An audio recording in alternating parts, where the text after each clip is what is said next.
Senator Bernie Sanders has got some strong words for Netanyahu and his war of aggression with Iran, and of course, all of the things that he's been doing in with the Palestinians in Gaza and in the West Bank.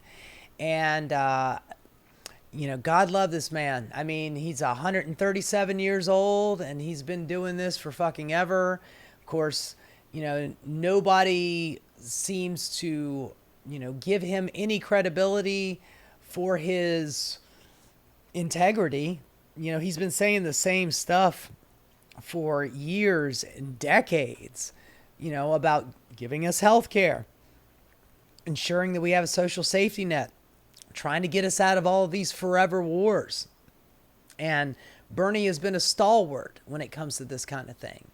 And, he, of course, he's been marginalized for years, being one of the lone voices in the wilderness about, especially about what is going on in the Middle East.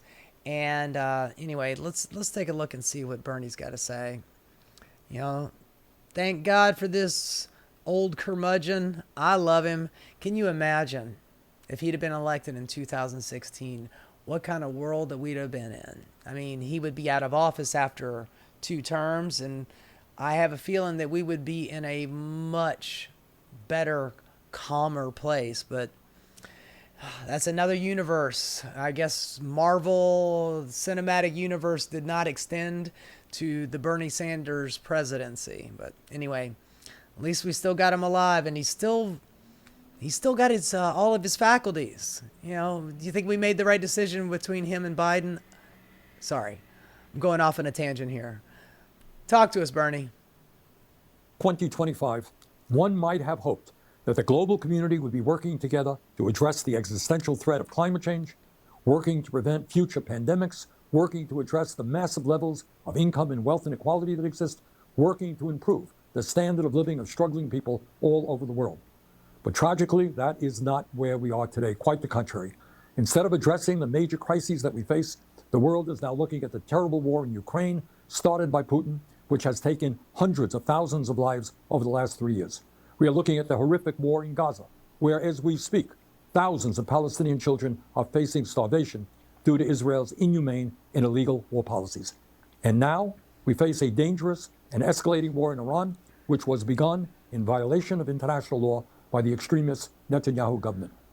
And the main point that I want to make today is that it is absolutely imperative that the United States not be dragged into this war. Let me say a word about how this war began. On Thursday. Before he gets into that, are we being dragged into it, or does it seem like that Donald Trump is just pretty much down for it? I remember it was like a month ago, he was in an interview, and they asked Donald Trump about, if he had a worry that Netanyahu was going to drag him into a war with Iran. And Donald Trump said, Netanyahu's going to do what Netanyahu's going to do, and he's not going to drag us in, because if something happens, we will be right behind him. We'll back him up. Netanyahu launched an illegal and unilateral surprise attack on Iran, bombing targets across the country and killing hundreds of people. Right in the middle of negotiations, Netanyahu, surprise attack, kills nuclear scientist and literally the guy doing the negotiations. They don't want peace, baby. Iran has responded with attacks of its own, which have killed dozens of people in Israel. Whatever you may think of the corrupt and authoritarian Iranian regime, Israel's attack clearly violated international law and the United Nations Charter. While every country has the right to defend itself, they do not have the right to launch so-called preemptive wars of this kind. But let's remember who Netanyahu is. He is a war criminal under indictment by the International Criminal Court for starving innocent people and killing civilians in Gaza. At this very moment in Gaza, Israel continues to prevent the UN from delivering humanitarian aid. And just today in Gaza, Israeli tanks fired into a crowd desperately trying to collect food, killing at least 59 people. So it should come as little surprise that Netanyahu ignored international law to start this war with Iran. But Netanyahu's decision to strike also directly contravened the express wishes of the United States. I don't know about that. I don't. God love Bernie, and maybe he's just doing this to try to, pump up Donald Trump a little bit. Not to, give him credit, but trying to give him an out. Trying to make an excuse to appeal to the president. But I don't think that this was against express wishes. We knew it was happening. They pulled out all of the dignitaries. They evacuated a lot of the military personnel out of the military bases that are surrounding Iraq. And by the way, there are dozens of military bases, or not Iraq, sorry, Iran. There are dozens of military bases surrounding the entirety of the country. And they evacuated many of the personnel out of there, including a bunch of dignitaries out of the country. So whether or not they had approval to do this, and I will reiterate, Israel does not scratch his ass without the Americans' approval. They are our client state. They do what we tell them to do, what we allow them to do. They don't have a red light, but they have a yellow light, which means step on the gas? Because that's what it seems like it meant. Anyway. Which was seeking a diplomatic resolution to the long-standing tensions around Iran's nuclear program. In recent months, the United States has held 5 rounds of negotiations with Iran to resolve these long-standing concerns. Let me repeat. In recent months, the United States has held 5 rounds of negotiations with Iran to resolve these long-standing concerns. A 6th round of talks was planned for Sunday, but Netanyahu chose instead to start this war. So let's be clear. Israel's attack was specifically designed to sabotage American diplomatic efforts. In fact, in its first round of strikes, Israel assassinated the man overseeing Iran's nuclear negotiating team. And let's also remember that U.S. intelligence has never indicated that Iran has made the decision to build a nuclear weapon. Just a few months ago, Trump's own director of national intelligence, Tulsi Gabbard, testified to Congress that, quote, the intelligence community continues to assess that Iran is not building a nuclear weapon, end of quote. But Netanyahu chose to attack, crippling diplomatic efforts and risking a full-blown regional war.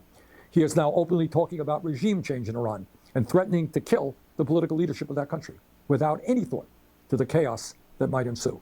Let's also not forget that the current Islamic regime in Iran is itself the product of a Western-backed coup in 1953 that overthrew the democratically elected government of Iran and replaced it with a corrupt autocrat. The critical question now is whether the United States will get dragged into Netanyahu's war. Probably. And just to reiterate, that democratically elected person in 1953 was a man named Mohammad Mossadegh, who was democratically elected. We are always talking about spreading democracy seeds all over the world. That was George Bush's thing. We want to spread democracy all over the world. Well, they had a democracy in 1953, and they voted for Mohammad Mossadegh. And he made the mistake of wanting to nationalize his own country's oil, which America and Britain were both getting on the cheap from the Shah of Iran, who was that authoritarian dictator that democratic election overthrew. And what did we do? We sent in the CIA, and Britain sent an MI5, and they assassinated him. They arrested him, and then they assassinated him. And then they put the Shah back in, which led to 25 years of a country being led by an autocrat puppet figure run by us. And after 25 years, they got tired of it. They went full fundamentalist Muslim and got rid of the Shah and put in the Ayatollah Khomeini. We made that happen. That's called blowback. we've been doing this for years. We overthrow countries and, thinking that they're going to, the dictator that we put in place is going to stay there forever and is always going to be providing America with what we want until eventually a group of people in that country overthrow their leadership. And then we criticize them and we say we need to go to war against them for throwing off the shackles that we put on them. I view that would be a disaster. The United States must not be involved with another Netanyahu war, not militarily or financially. By the way, I played in a previous show, I played a clip of Netanyahu in 2002 telling, he was doing he's speaking to Congress, and he said that the, invasion into Iraq would be met with, with flowers and love, and they can't wait to have their dictator thrown out, which, by the way, we funded Saddam Hussein. They were he was our proxy fighter against Iran back in the 80s. We gave him chemical weapons to use on Iran. And that was the reason why we said that they had weapons of mass destruction, because we gave those weapons to them. Of course, they made up some other shit about them having a whole bunch of nuclear material, which they did not have. And it's kind of reminiscent of what they're doing right now, saying that Iran has got all this nuclear material and they're making bombs, they're making intercontinental ballistic missiles. They're going to be shooting fucking Cleveland next week. We got to do something right now. It's literally the same thing. And Netanyahu was telling us that we should invade Iraq and that it would work out great for us. And those people are desperately wanting democracy. And how did that work out, Benjamin Netanyahu? How did that work out, BB? We are literally still there to this day. American soldiers are still stationed in Iraq. And now you want to go to war with a country with 4 times the military size, nearly 4 times the population, and a hell of a lot more militarized army that they have in that country. If you thought that Iraq was bad, Iran is just quadruple the pain and suffering that we're going to have to go through. The United States Constitution is crystal clear. There can be no offensive use of military force against Iran or any other country without an explicit authorization from Congress. I mean, Congress has always been, the power of the purse, and they have the War Powers Act. But yet, since 9/11, we have been using this thing called the AUMF, the Authorization of Use of Military Force against terrorism or anybody that we declare as a terrorist, and Congress has slowly been ceding that power to the executive branch, to the president. And the president every president since then has been abusing this power. None so much as Donald Trump, but all of them to some extent, from George Bush to Barack Obama, Trump, Biden, and Trump yet again, have been using this as a reason to be able to have an executive decision to go to war when this power rests with Congress. So what Donald Trump is doing with his executive orders to go to war with foreign countries is completely unconstitutional. And the idea that we're using a rule, the AUMF, from 2003, a 22-year-old thing, that we're still using that tired, dead zombie body to authorize another bombing of another brown country and a new forever war is absolutely ridiculous. No such authorization exists, and any U.S. involvement would therefore be illegal. The United States has already provided hundreds of billions of dollars to Israel over the last many decades. Last year alone, U.S. taxpayers provided more than $22 billion in military aid to Israel. Meanwhile, while providing massive aid to Israel, we have Americans sleeping out on the street, unable to afford health care or other basic necessities. By the way, Yet again, another country that has a single-payer healthcare system, probably because they have all the weapons and protection that they need from us, that they can actually afford to give their people their own health care. They have their own college paid for. If you are an Israeli, you can have free college and free health care. We can't, but they can. Enough is enough. President Trump ran as a supposed peace candidate. In his inaugural address, he said, and I quote, "My proudest legacy will be that of a peacemaker and unifier. That's what I want to be, a peacemaker and a unifier," end quote. Very fine words. Trump should remember them today. Supporting Netanyahu's war against Iran would be a catastrophic mistake. Instead of going to war, Trump must work with the international community to rein in Netanyahu and urgently push for a diplomatic solution. Netanyahu's illegal attack has made the world a more dangerous place. The United States must not be a part of this war. Look, I love Bernie Sanders. I do. I wish he had been president. I wish we'd made better decisions. I wish that it would not have been Hillary Clinton. I wish that it had been Bernie against Trump, and I'm a firm believer that Bernie would have won. And yet again, we did it again in 2020 with Bernie against Biden, and the confluence of actions that happened, made that impossible. And I see what Bernie's trying to do here. Bernie Sanders is trying to play up to Donald Trump, quoting his words back to him, which, look, Bernie's not a stupid man. I know that he knows that Donald Trump changes his mind like, he changes his underwear.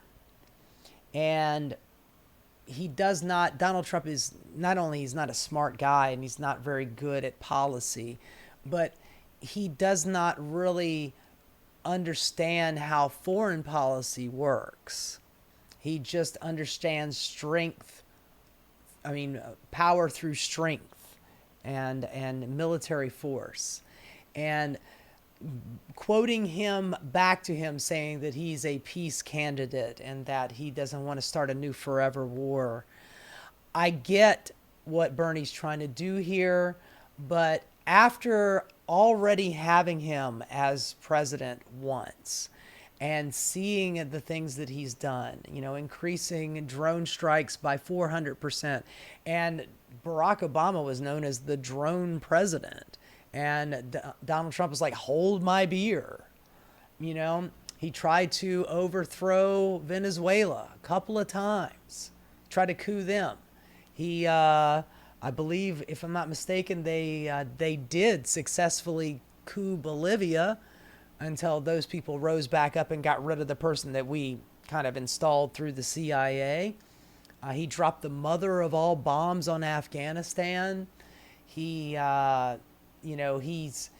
always, everybody that he hired, from John Bolton, Mike Pompeo, CIA Mike Pompeo, Gina Haspel, noted torturer. He hired all those people. You can tell me that you're a dove and that you don't believe in war all you want, but I don't really give a shit what you have to say.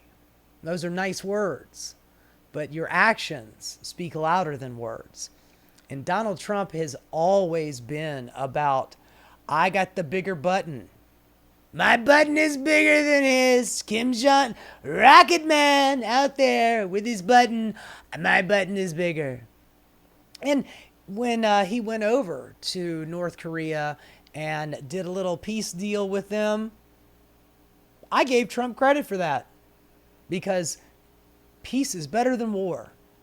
And by the way, they are a country with nukes, so we can't invade them. We can't strike against them, because the first thing they would do would send nukes to South Korea and destroy the lives of millions of people. It is a deterrent. When Libya, under Barack Obama and Hillary Clinton as Secretary of State, when Libya gave up their weapons, what happened? We went in there, We overthrew him. Gaddafi ended up getting sodomized by a bayonet and killed in the street. And now Libya is a failed state, and they have slave trading in the marketplace.